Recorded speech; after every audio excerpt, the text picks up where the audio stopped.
TASH day number 1. I am exhausted.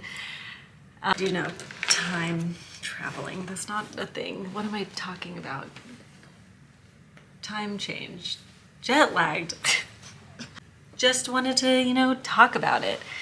So TASH is an organization that brings people together that are all focusing on including people with disabilities into their community. And today was big workshop days. So I went to one workshop that was about how to support people after high school, like high school to college, secondary education, I don't know. And then the second one was all about like how IDEA can help you get inclusion. And I mean, this is probably how I feel after every TASH. I mean, you come in here, you meet with a lot of like-minded people, and we all have the same challenges and barriers that are preventing inclusion. And yeah, I mean, it's just like, you're talking to people of like, okay, what do we need to do to make actual change? Like, why are people so against inclusion?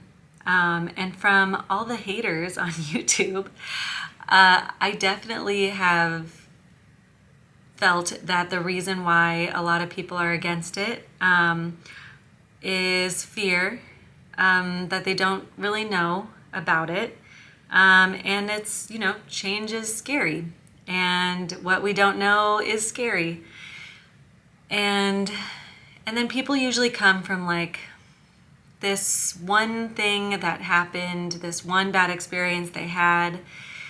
And the solution is to get rid of the student and put them in their own classroom. Where for the people here, all my like-minded folks, it's about, okay, so we had this really dysregulated behavior that was not safe for the classroom, not safe for the teacher, not safe for the students. How can we now support that child so that doesn't happen again? How can we make a plan that if he or she starts to escalate, what can the classroom do to stay safe? What kind of trainings need to take place? What kind of supports need to take place? Why is the behavior happening? And is there a way to prevent it from happening? Because behavior is communication. They are communicating something. Even if what they are communicating is that they don't want to do this or that they don't like you, they are still communicating something, and that once you figure that out, that's when we can work on it. And so I was talking to this person from Australia, and I was telling her that I feel like a lot of this even happens in the medical field. This happens the second the child is diagnosed with a disability. I feel like it's more common than not that doctors' responses are that I'm sorry. Instead of saying, your child has the diagnosis of Down syndrome, let me tell you what that means.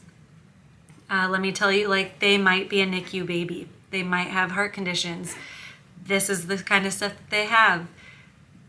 Many people with Down syndrome can live long, happy lives, have jobs, have relationships, be a valued member of society, which we all can be if we had the appropriate support and love and just, unconditional happiness. I don't know. I mean, but I really believe that my next step in helping people learn to include people with disabilities is building up the community that the child is a part of. I think that is somewhere where we neglect way too much. Anyways, TASH day number 1, still got one more video thing to do, so cheers everybody. Day number 2, just went to TASH Bash. They had mac and cheese. It was great. Okay. I think the best conversation that I got today was a person who is going into medicine, and he was talking to me about this group, ADI, Autistic Doctoral Institution, I think. We're talking about all the ableism for adults with disabilities. And we had to turn and talk to the people at our school and at our table. And there was only me and one other person. And so me and this guy started talking about, it was a case study we had to go over. And so we started talking about, like, you know, how would we support this adult? Just like a hypothetical thing. But then we started talking about ableism. So we're like walking out of this session and we're like, yeah, ableism is so crazy. These different tiers of ableism, like, and why does society think this? Like, why is this such an okay way of thinking? He, so smart. I mean, he was in like 2 other of my sessions, and just like the questions he asked were just like so thoughtful, worded so well. He could probably be a lawyer and just like dominate, but he's going into medicine, which I also think is very much needed. And when he told me he was going into medicine, my first response was like, well, I actually think a lot of ableism starts in the medical field, because that's like the introduction that most parents get who get a diagnosis. Like, it's usually a medical diagnosis, and then they're saying, you know, I'm so sorry, this is what we can do. Do you want to terminate the pregnancy? Like, here are your options. Instead of being like, you know, here, so the test came back. Your child does show that there's like a high chance of them having Down syndrome. A lot of children with Down syndrome do have to go to the NICU at some point. This is what it means. It's important that we look at early interventions. They're growing at this rate, blah, blah, blah. Like, to stop the conversation because there's a disability and then to apologize and feel bad for someone is ableist. And a lot of that starts in the medical field. Before I move on, this is not a conversation of pro-choice or pro-life. That is not what this conversation is at all. It's the conversation of giving somebody the information that they need to be the best parent that they can be for their children. And saying sorry that they have a disability is just not helpful. Anywho, that was a great conversation. A lot of people seemed pretty bummed out after today's presentations. I think it's just been like kind of negative because teachers are really unhappy right now. Districts are like cutting funds, and I'm, you know, fighting for inclusion for teachers who already have too many kids in a classroom with not enough support. It's like, it feels like a losing battle sometimes, but I think it's so important that we focus on community. I think this is just going to be my thing for the month. That community is so important. I finished my digital sunshine binder and it's like 50 pages. Insane. I'm so freaking tired. Tomorrow's the last day.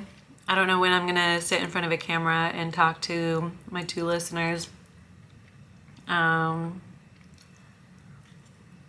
Yeah, that's it. Bye. Hi, I'm sitting here trying to go to sleep and just thinking about the day, and I totally forgot to talk about what one of my friends said, where I was talking about teaching and how it just feels like so many like people are just giving up on the education system, and I know that I have too. And we were just, but I was saying, like, as a teacher, like, I knew very early on as a teacher I wanted to do more than teach in the classroom. I knew I wanted to reach more people about inclusion, and I wanted, like, I knew that I wasn't going to be a teacher forever in the classroom. But when I was very aware that when I was getting spread too thin, or if things weren't working out, I was happy to say, like, we are trying this lesson again later. We are going to stop and do like sensory bins or silent read, or this para is going to read a story for everybody. Like, we're going to do something where I can have a second to like regroup my own thoughts. And I said this to her and I was just like, you know, I don't know why, like, don't get me wrong. Of course, like people get stressed at their jobs and I was stressed at my job at times, but I was able to set these boundaries that made me still love my job.